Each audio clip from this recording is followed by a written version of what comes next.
we started out together at Cello, phenomenal studio back in the day, and which is, well, I guess, sort of reincarnated as something else. But I mean, since then you've built this place, and I remember you had toyed with the idea of having a place at home for a little while. Yeah. But what would you ascribe the move to, and here versus home? What's the story? When my favorite recording studio, which at the time was Cello, I have a lot of favorite studios, but at the time I was at Cello, I loved it there. My career got better there. Everything about that place was great for me.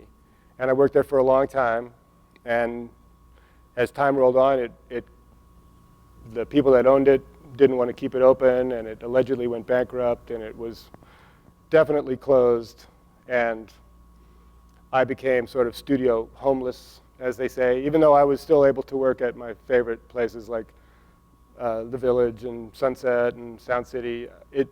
It wasn't I was still traveling all the time, and it just sort of felt like the time had come, 9 years ago, this was, that it was time for me to build my own studio.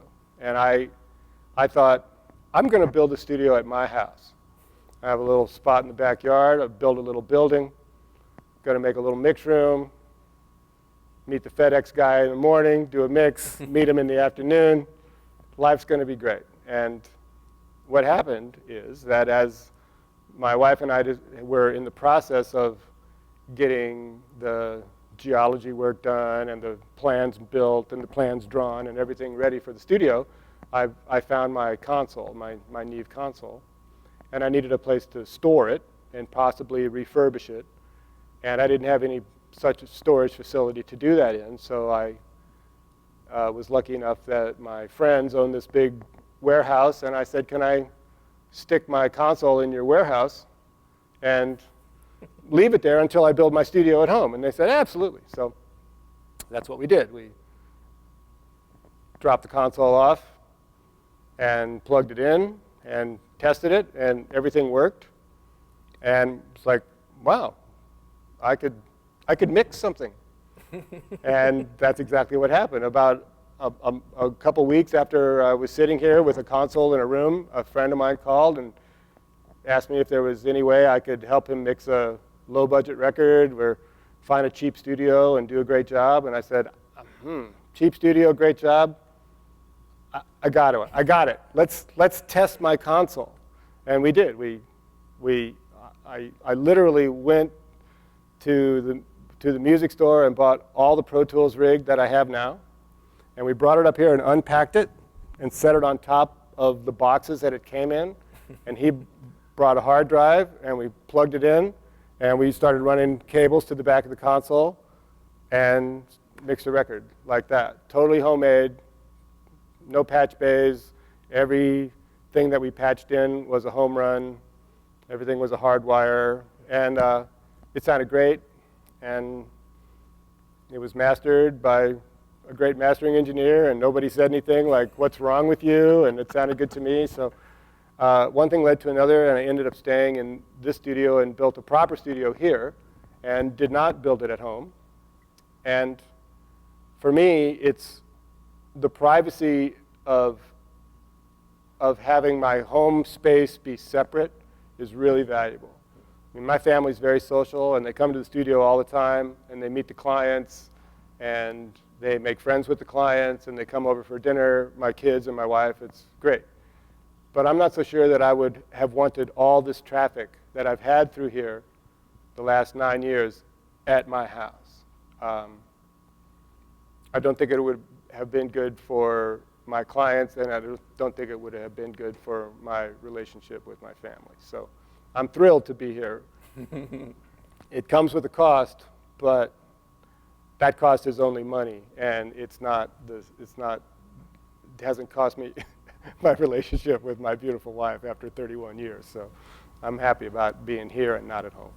It's fantastic. I'm actually just finding that sort of same balance, moving my studio out of my house 2 weeks ago after 5 years in the house, 2 years of which I lived with Katie. Yeah. And it's a whole new, just in that 2 weeks, it's already a whole new world. Well, I actually knew the answer to that question before I did this, because I had done it once before. Years ago, I took one of my Neve sidecars, one of my BCM 10s, I took it home.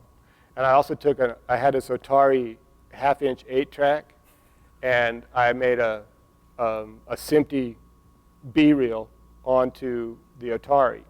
And I had a client come to my house, and we were going to be able to do 7 or 8 tracks of overdubs with more than one pass. You could do some vocals, do some guitars, some tambourines. I thought, well, save some money on my budgets. And I got it all up, had headphones, had microphones, actually had it in a little side room, and I thought this is going to be great. But what wasn't great is, you know, at 10 o'clock at night, he wanted to go in and get a beer out of my refrigerator, and my wife is there with a little baby who's crying, and I just thought, the studio was in and out in a week. Right. So many years went by, and I thought, well, this will be great. We'll build it in the back, and it'll be separate with its own kitchen and own this and that, but this is better. 5 miles from home is perfect. Yeah, I mean, the thing about having my home studio was always worrying about the neighbors and worrying about, you know, my clients coming in, and same deal, like using the bathroom upstairs, and Katie's upstairs trying to write her columns for fitness magazines and whatever, and she's like, I can't get anything done because this dude's in the kitchen typing on his computer. Yeah. And it was just a total bummer. They got to maintain the bathroom, make it look all nice. So I kind of got over that pretty quick. Or not quick enough, I suppose. It took 5 years, but I feel like for me, the home studio served a bit of a purpose, you know, to just be able to take work that I wouldn't have otherwise been able to financially deal with. Well, and there was a big difference between what was happening in the industry 4 years ago and almost 9 years ago. Sure. You know, 9 years ago, I was working on an album that had an unlimited budget with the most famous record producer in the world, one of the biggest artists in the world, and it just seemed like, you know, life's a bowl of cherries. This is how it's always been. This is how it's always going to be.